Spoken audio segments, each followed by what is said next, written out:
I remember Mr. Magic Flag and Chuck Chill had my homies on the hill getting ill when shit was real. What I still remember raw with Daddy Kane when De La Soul was putting potholes in the game. I can't explain how it was. Houdini had me pumping on that Buddha King buzz. Cause still I was them block parties.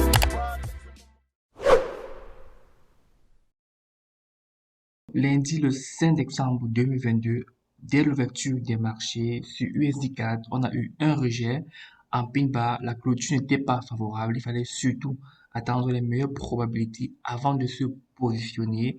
Mais quand tu restes patient, tu te rends compte que on a eu un deuxième rejet. Tel bas, clôture favorable. La couleur est également favorable par rapport au scénario orange. Tu vois bien que le rejet, c'est au niveau de l'institutionnel des 134 pips et justement quand tu prends le trade tu te rends compte que le scénario orange a payé plus de 170 pips. Donc si tu trades soit en swing ou en intraday, tu vas te rendre compte que ce trade t'a payé énormément. Comme tu fais très bien, on fait toujours la revue ici en 3 étapes. La première étape, on va faire ensemble l'analyse des scénarios qu'on a fait ensemble la semaine dernière. Je vais te parler des opportunités comme ce que je viens de te montrer que tu pouvais attraper durant la semaine si tu étais bien évidemment concentré. En deuxième étape, je vais te montrer les pièges de banque que tu pouvais facilement voir. Et en troisième étape, justement, on va faire les projections pour la semaine prochaine.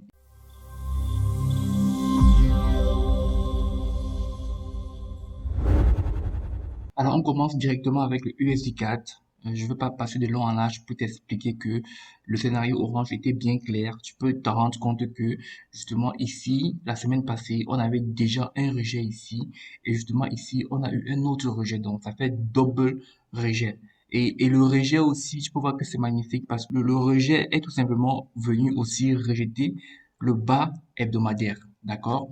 Donc, premièrement, si tu n'as pas encore vu la formation que je fais sur ma chaîne YouTube, c'est complète. Donc, quand tu arrives premièrement sur ton graphique, tu vas dézoomer pour voir la tendance globale du prix. Donc, il faut isoler le prix toujours pour voir la tendance globale du prix. Et quand tu as repéré la tendance, tu vas justement entrer dans le sens de la tendance. Comme tu peux voir ici, j'ai mis une sorte de trend line pour justement identifier que nous avons une tendance haussière. Tu peux voir. Et actuellement, tu peux voir que la moyenne mobile est plate et quand tu bascules d'un moment donné en daily, tu te rends compte que justement nous sommes dans une tendance de fond haussière. Donc quand nous sommes dans une tendance de fond haussière, il vaut mieux pour toi attendre les patterns baissiers pour pouvoir les acheter. D'accord? Donc ici c'était magnifique, on avait ici une pattern baissière, il fallait justement attendre le meilleur timing, donc la meilleure pattern dans ton time frame de référence, dans ton time frame d'entrée. Tu peux être un trader intraday ou bien un trader swing moyen terme comme moi. Donc, tu prends tes positions à H4. Il fallait tout simplement attendre la confirmation justement de la patente pin bar ou tel bar haussier sur une bonne zone de valeur qui confirme le scénario orange que tu attendais. Donc, tu attendais ça. C'est pas comme si c'est venu te surprendre et tout simplement dès que ça arrive, tu prends le trade. En prenant le trade, tu vas justement tenir en compte des risques de ton trade. Tu te rends compte que la moyenne mobile est plate, tu vois, donc ça peut justement te bloquer la route. On a aussi le point pivot qui peut te bloquer la route. Donc c'est important de prendre ça en compte. Même si le prix est passé ici, ça ne veut pas dire que tout le temps ça va passer. Donc quand tu prends le trade ici, tu réduis ton exposition. L'indice du dollar, il est toujours important de toujours analyser ce que le DXY est en train de faire. Donc lundi, on avait déjà un rejet ici. C'est pas très important. Le prix était quand même très surétendu. Donc, un retour à l'équilibre ferait plaisir. Comme tu le sais très bien, quand tu dézoomes en premier lieu, tu vas te rendre compte que le flot du marché, il est baissier. D'accord? Donc, moi, je disais à mes gens que si on a un rejet sur les 116 ou les 107, ça va justement appuyer les trades d'une manière ou d'une autre qu'on doit avoir sur les paires majeures. Donc, on n'a pas eu réellement des rejets sur ces institutionnels-là, mais en fait, en début de semaine, tu vois, on avait déjà une grosse englobante ici, on a eu la cassure et on a eu le retest. Donc, tu vois que d'une manière ou d'une autre, en début de semaine, on pouvait simplement croire que l'indice du dollar est à la hausse. D'accord? On n'avait pas justement de confirmation, justement, de cette hausse-ci, mais les confirmations pouvaient justement être au niveau clair qu'on a nos zones de valeur sur des paires majeures. D'accord? Mais ici, tout simplement, on reste dans une analyse globale que l'indice du dollar, il est. Alors, sur euro-dollar, tu peux voir tous ces scénarios, comme tu peux voir, vert, bleu, violet, rouge, sont des scénarios qu'on a fait depuis la semaine dernière. On n'anticipe rien. Et tout ce que tu as fait, justement, c'est de respecter ces scénarios-ci, de voir comment le prix va réagir sur les zones de valeur durant la semaine et voir comment est-ce que tu vas réagir. Donc, tu peux te rendre compte que ici, l'euro-dollar était déjà surétendu par rapport à sa moyenne mobile de plus de 250 pips, d'accord? Donc, de plus de 350 pips autant pour moi. Et justement, c'est une surextension énorme. Et quand la surextension est énorme comme ça, ce qu'on va faire, c'est que on va justement réduire nos potentiels trades d'achat, d'accord? Et justement, on va donner plus de considération. Je veux pas dire on va uniquement vendre, mais on va chercher des patterns de retour à l'équilibre. Et tu peux voir que ici, le scénario de retour à l'équilibre, c'est premièrement le scénario bleu. Et comme tu peux voir, on n'a pas eu de pattern clair qui est venu toucher nos zones de valeur. Donc, on n'a pas de raison de s'impliquer dans le trade. Tu vois que durant la semaine, clairement, quand tu patientes pour respecter ton plan de trading, parce que le trading, c'est plus ou moins c'est la discipline de répéter les mêmes actions que tu sais que ça marche sur le long terme qui va te permettre d'être rentable en trading. En faisant ça, tu travailles directement la psychologie qui est plus de 80% de la réussite en trading. D'accord? Donc ici, clairement, ce que tu voulais voir avant de prendre le scénario rouge, il n'y a pas. Parce que actuellement, tu peux voir que le prix ici a fait une sorte de shopping market. Donc les Américains, ils appellent ça le shopping market. Quand le prix reste là, il ne fait rien de bon. Tu vois qu'à un moment donné, il est au-dessus. À un moment donné, il est en dessous de ta zone de valeur, donc soit les 1,05, tu vois. À un moment donné, on a eu la cassure, donc ça, la cassure est valide, mais on n'a pas de retest. Tu vois que c'est important pour toi de respecter ton plan. D'autres personnes devaient voir une enveloppe baissière ici, ils devaient chasser le prix. Nous, on ne chasse pas le prix, on sait clairement que ça représente uniquement la cassure et on attend le retest avant de se positionner. On va avoir la confirmation que, effectivement, les banques ne sont pas en train de faire des chasses au stop. Parce que comme tu peux voir, ça c'était simplement une chasse au stop. Donc, tu vois qu'ils vont faire une fausse cassure, tu vois. Les retail traders, donc les traders particuliers, ils vont se dire, ah, le marché il vient de casser ici, le shopping market ici, tu vois, et ils vont se mettre à chasser le prix. Et quand ils vont chasser le prix, c'est que eux, les banques, ils vont faire, ils vont racheter le prix. Donc, ils vont revenir ici prendre toute la liquidité, tu vois, et avant de faire le gros mouvement du prix. Donc, c'est la raison pour laquelle il faut trader avec le mindset du price action.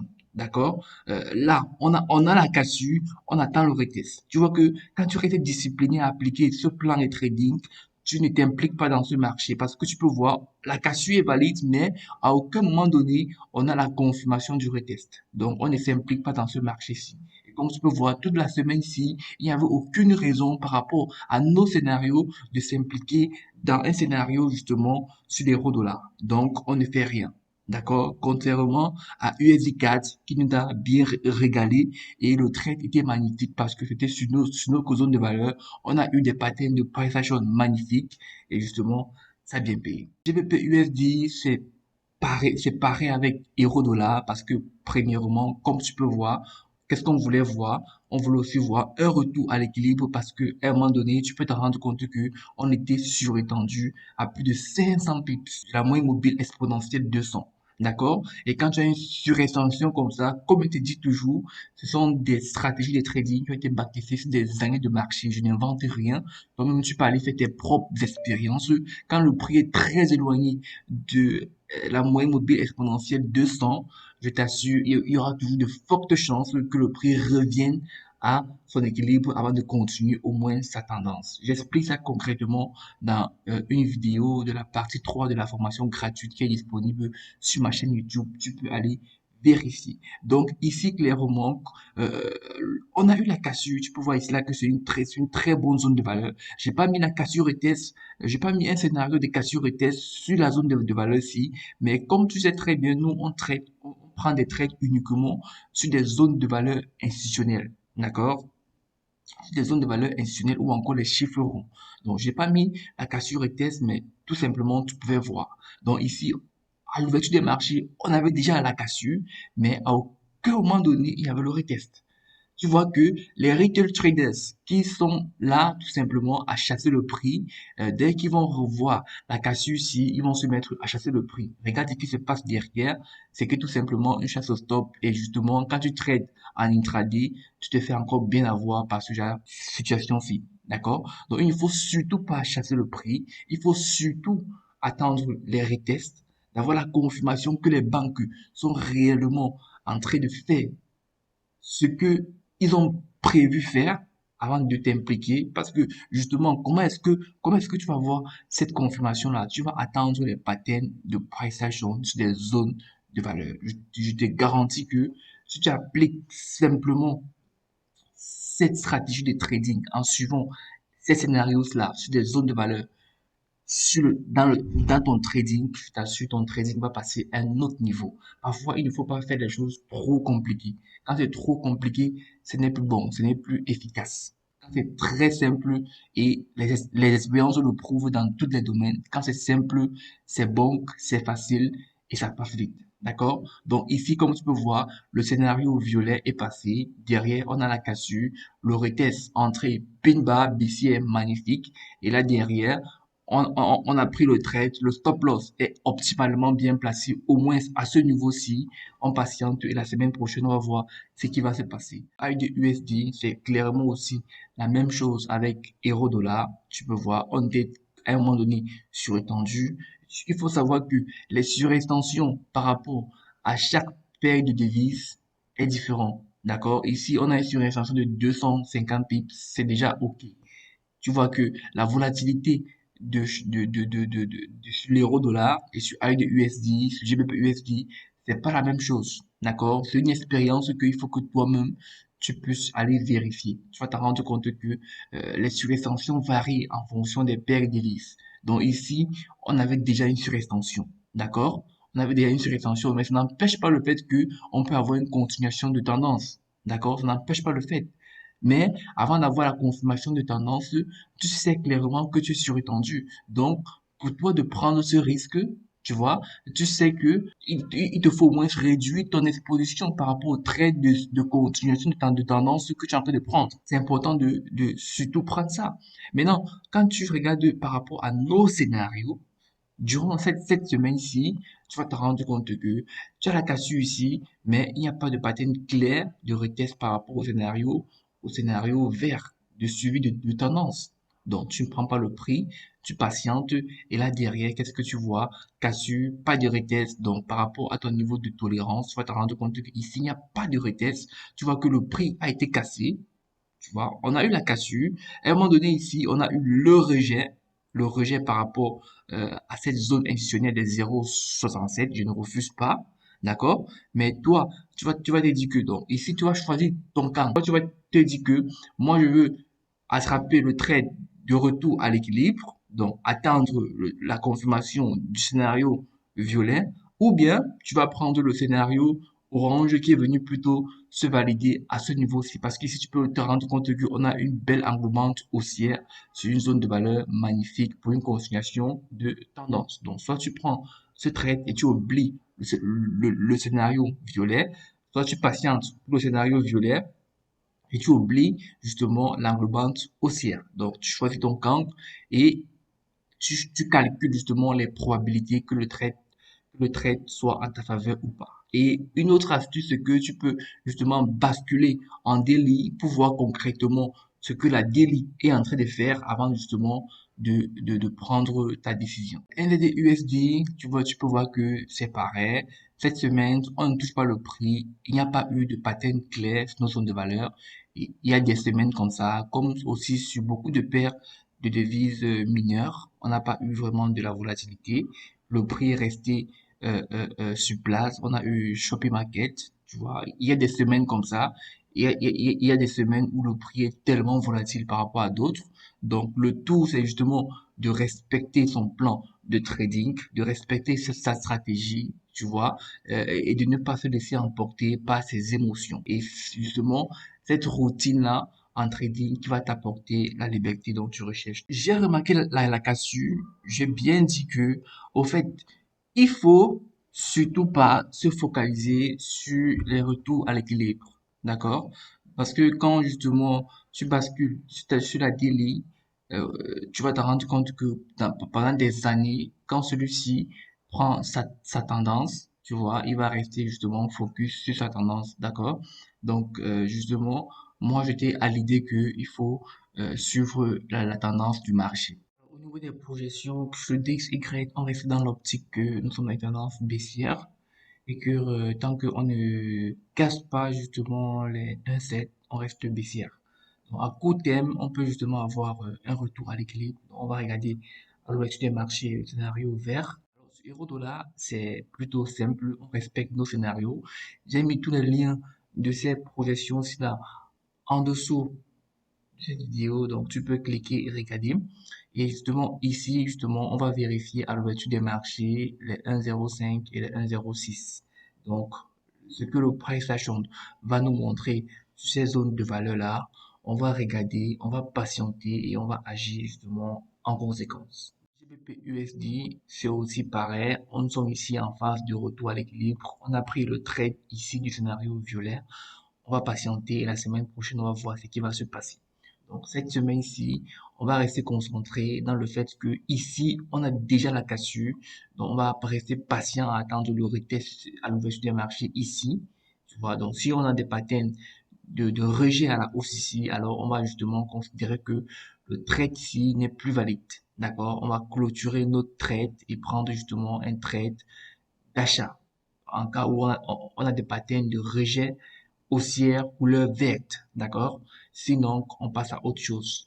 On regarde attentivement par le bas la cassure ETS ou bien sur d'autres zones de valeur qu'on aura mises. Si tu regardes ces zones de valeur-là, tu prends en charge la tendance du marché et tout.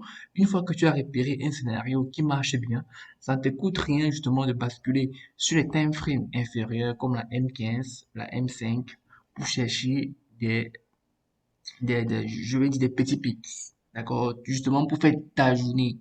Parce que décembre, janvier, février, le marché est un peu instable, donc il vaut mieux pour toi ne pas garder tes positions pendant plus de 3 jours, ou bien même plus d'une semaine. C'est un peu dangereux. Le marché peut se retourner à tout moment. Comme tu peux voir ici, sur USD, nous sommes un peu ici dans un shopping market. On peut directement identifier le haut du range, le bas du range, d'accord?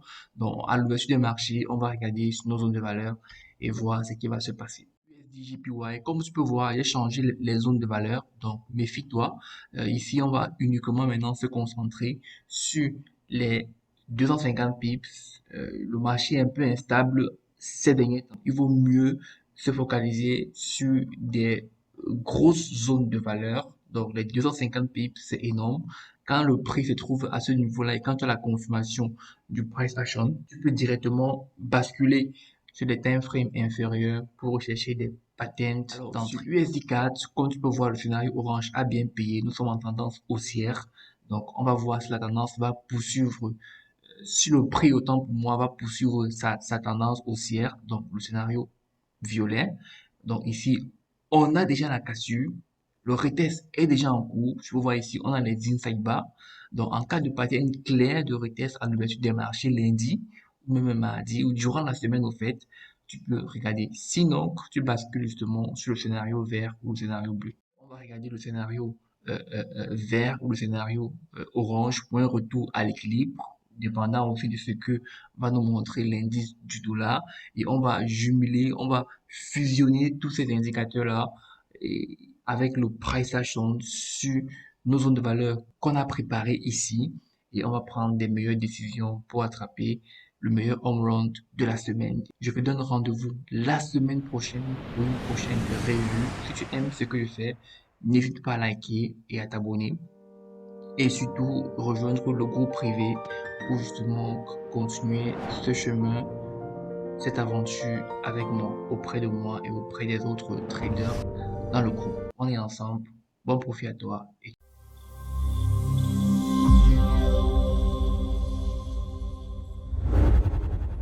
I remember Mr. Magic Flag and Chuck Chill had my homies on the hill getting ill when shit was real. What I still remember raw with Daddy Kane when De La Soul was putting potholes in the game.